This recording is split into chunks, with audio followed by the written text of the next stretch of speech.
বন্ধুরা, শীতকালে একঘেয়ে বাঁধাকপির রেসিপি খেয়ে খেয়ে বোর হয়ে গিয়ে থাকলে আজকের রেসিপিটা কিন্তু একদমই তোমাদের জন্য। সম্পূর্ণ নিরামিষভাবে আজকে বাঁধাকপির রেসিপি আমি তোমাদের সঙ্গে শেয়ার করতে চলেছি। দেখো, এর জন্য প্রথমে আমি নিয়ে নিচ্ছি একটি মাঝারি সাইজের বাঁধাকপি।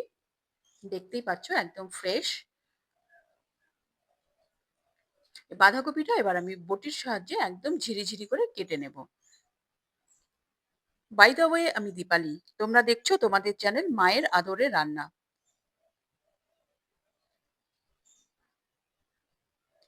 দেখতেই পাচ্ছ, এখানে আমি বাঁধাকপির সাহায্যে কিন্তু প্রথমে দুখণ্ড করে নিলাম, এবং একটি খণ্ড থেকে আমি আরো দুখণ্ড করে নিয়ে, তো সেই একটি খণ্ড নিয়ে আমি কিন্তু ঝিরিঝিরি করে বটির সাহায্যে কেটে নিচ্ছি। তোমরা রেসিপিটি দেখতে দেখতে চ্যানেলে যারা নতুন এসছো তারা চ্যানেলটিকে সাবস্ক্রাইব করে বেল আইকনটি প্রেস করে রাখো, যেন পরবর্তী নোটিফিকেশন সবার আগে তোমার কাছে পৌঁছায়। দেখতেই পাচ্ছ কেমন ঝিরিঝিরি করে কেটে নিচ্ছি আমি। তোমরা চাইলে, যদি ছুরিতে কমফোর্টেবল থাকে, তোমরা ছুরির সাহায্যেও কেটে নিতে পারো। আমি বটির সাহায্যেই ঝিরিঝিরি করে কেটে নিচ্ছি। তোমরা যদি রেসিপিটি ফেসবুক পেজ থেকে দেখে থাকো তাহলে পেজটিকে অবশ্যই ফলো করে রাখার অনুরোধ থাকলো। আর তোমরা কুকিং এর পাশাপাশি যদি গল্প শুনতে ইন্টারেস্টেড, তাহলে আমার গল্পের দেশ 01 নামে একটি স্টোরির চ্যানেল আছে, তোমরা চাইলেই সেখানে ভিজিট করতে পারো। দেখতেই পাচ্ছ, আমি কিন্তু ঝিরিঝিরি করে বাঁধাকপিটা কেটে নিচ্ছি। বলা হয় বাঁধাকপি যত ঝিরিঝিরি করে কাটা হবে ততই কিন্তু তার টেস্ট নাকি খোলে। তো সেটা তোমরাই বলবে, কমেন্টে অবশ্যই সেটা কমেন্ট করবে। তো দেখতেই পেলে আমাদের কিন্তু একটা খণ্ড কাটা হয়ে গেছে। এবার কিন্তু বাকিগুলো আমি একই প্রসেসে ঝিরিঝিরি করে কেটে নেব।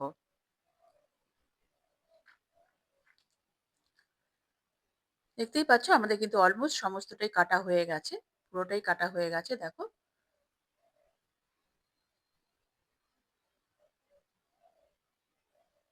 এবার আমি বাঁধাকপিটা জল দিয়ে ভালো করে ধুয়ে নেব। গ্যাসে কড়া বসিয়ে দিয়েছি বাঁধাকপি ধোয়ার পরে। তো কড়াতে আমি দিয়ে দিলাম 2 টেবিল চামচ সর্ষের তেল। এর মধ্যে দেখো আমি একটু বড় বড় সাইজের আলু কেটে নিয়েছি। দেখতেই পাচ্ছ, মিডিয়াম সাইজের আলু একটাকে আমি 4 পিস করেছি।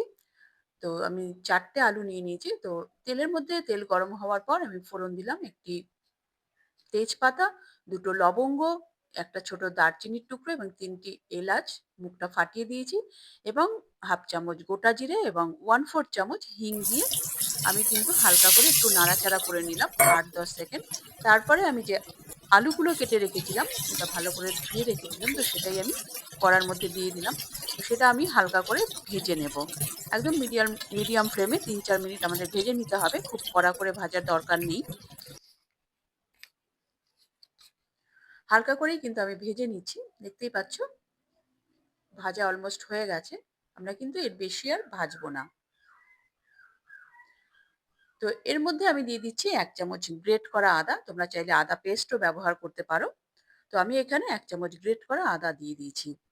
তো আদা ততক্ষণ কষাতে হবে যতক্ষণ না আদার কাঁচা গন্ধটা চলে যায়। তো তার সঙ্গে আলুটা তো আরেকটু ফ্রাই হবেই। তো আদার কাঁচা গন্ধ চলে যাওয়ার পর আমি বেসিক কিছু মসলা দিয়ে দিচ্ছি এর মধ্যে। ১ চামচ হলুদ গুঁড়ো, ১.৫ চামচ ধনে গুঁড়ো, ১.৫ চামচ জিরে গুঁড়ো এবং ১ চামচ কাশ্মীরি লঙ্কার গুঁড়ো দেবো এর মধ্যে আমি, কালারের জন্য অবশ্যই। এবং এর মধ্যে সামান্য জল দিয়ে আমি মসলাটা কষিয়ে নেব আলুর সঙ্গে। একদম মিডল ফ্লেমেই কিন্তু আমরা মসলাটা কষিয়ে নেব। ভালো করে নাড়াচাড়া করে কিন্তু আমাদের মসলাটা কষিয়ে নিতে হবে আলুর সঙ্গে। নাহলে কিন্তু মসলার কাঁচা গন্ধটা থেকে গেলে একদমই টেস্টটা ভালো আসবে না। দেখতেই পাচ্ছ, আমাদের মসলাটা কষানো হয়ে গেছে। তো এর মধ্যে আমি কিছুটা দিয়ে দিলাম কড়াইশুঁটি, এবং দিয়ে দিলাম 4 টি কাঁচা লঙ্কা চিড়ে এবং একটি মাঝারি সাইজের টমেটো কুচি। এর মধ্যে দিয়ে আমি আলুর সঙ্গে কষিয়ে নিচ্ছি। তোমরা কিন্তু ফ্রোজেন কড়াইশুঁটি চাইলেও দিতে পারো। তো আমি এখানে একদম ফ্রেশ কড়াইশুঁটি ব্যবহার করলাম। তো এর মধ্যে এরপরে আমি দিয়ে দিলাম, হালকা নাড়াচাড়া করার পর, হাফ চামচ আমি কাসুরি মেথি গুঁড়ো দিয়ে দিলাম, এবং সেটা দিয়ে ভালো করে আলুর সঙ্গে কষিয়ে নিচ্ছি। কষিয়ে নেওয়ার পর এরপর আমি যে বাঁধাকপিটা কেটে রেখেছি, তো সেটাই আমি দিয়ে দেবো কড়াতে। অল্প অল্প করে আমি এখানে হাফ বাঁধাকপিটা দিয়েছি। আগে ভালো করে নাড়াচাড়া করে মিশিয়ে নিই আলুর সঙ্গে। তারপরে আমি বাকিটা দিয়ে দেবো। না হলে কিন্তু কড়া থেকে উপচে পড়ে যাবে। আর বাঁধাকপিতে যেন প্রচুরই জল থাকে। তো হালকা নাড়াচাড়া করার পরেই কিন্তু বাঁধাকপিটা নরম হয়ে যাবে। তো এর মধ্যে আমি দিয়ে দিলাম স্বাদ মতো নুন। তাহলে কিন্তু বাঁধাকপিটা আরো তাড়াতাড়ি নরম হয়ে যাবে। তো সেই জন্যই নুন দেওয়া এবং ভালো করে মিশিয়ে দিচ্ছি বাঁধাকপির সঙ্গে। দেখতেই পাচ্ছ বাঁধাকপিটা কিন্তু অনেকটাই কমে গেছে এর মধ্যেই। এরপর আমি বাকি বাঁধাকপিটা দিয়ে আরো ৩-৪ মিনিট আমি কিন্তু আলুর সঙ্গে কষিয়ে নেব। এভাবে নাড়াচাড়া করে এখন কিন্তু গ্যাসের ফ্লেমটা আমার হাই আছে। এইভাবে ভালো করে নাড়াচাড়া করে নিতে হবে।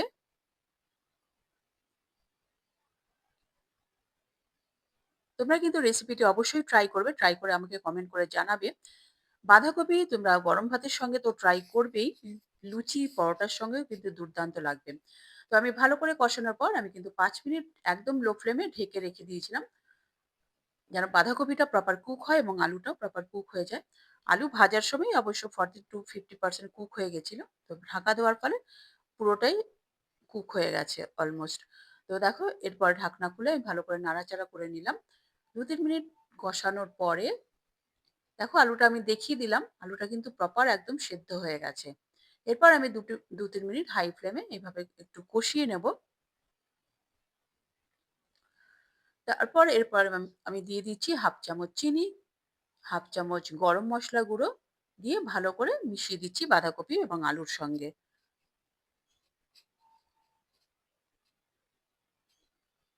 এখন কিন্তু গ্যাসের ফ্লেমটাকে আমি মিডিয়ামই রেখেছি। মিডিয়াম রেখে আমি কষিয়ে নিচ্ছি। এবার এরপরে দিয়ে দিলাম কিছুটা ধনেপাতা কুচি এবং ১/২ চামচ ঘি। তোমরা চাইলে ঘিয়ের পরিমাণ আরেকটু বাড়াতেও পারো বা আরেকটু কমাতেও পারো অ্যাকর্ডিং টু ইওর টেস্ট। তো এটা টোটালি অপশনাল। তোমরা চাইলে ব্যবহার করতেই পারো। করলে ভালো লাগে এইটুকু বলতে পারি। নিরামিষ যেহেতু পেঁয়াজ রসুন ছাড়া সেইজন্য একটু ঘিয়ের ব্যবহার হয়েই থাকে। আর শীতকাল যেহেতু ধনেপাতা তো দিতেই হবে। তো ধনেপাতা এবং ঘি দিয়ে আমি কিন্তু ভালো করে মিশিয়ে দিচ্ছি বাঁধাকপির সঙ্গে এবং স্ট্যান্ডিং টাইম দিয়ে আমি একদম লো ফ্লেমে ২ মিনিট ঢেকে রেখে দিয়েছিলাম।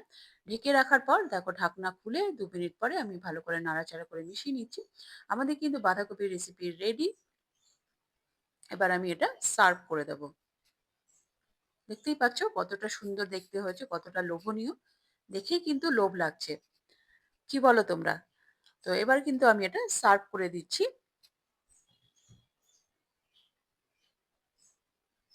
তোমরা কিন্তু রেসিপিটি অবশ্যই ট্রাই করবে।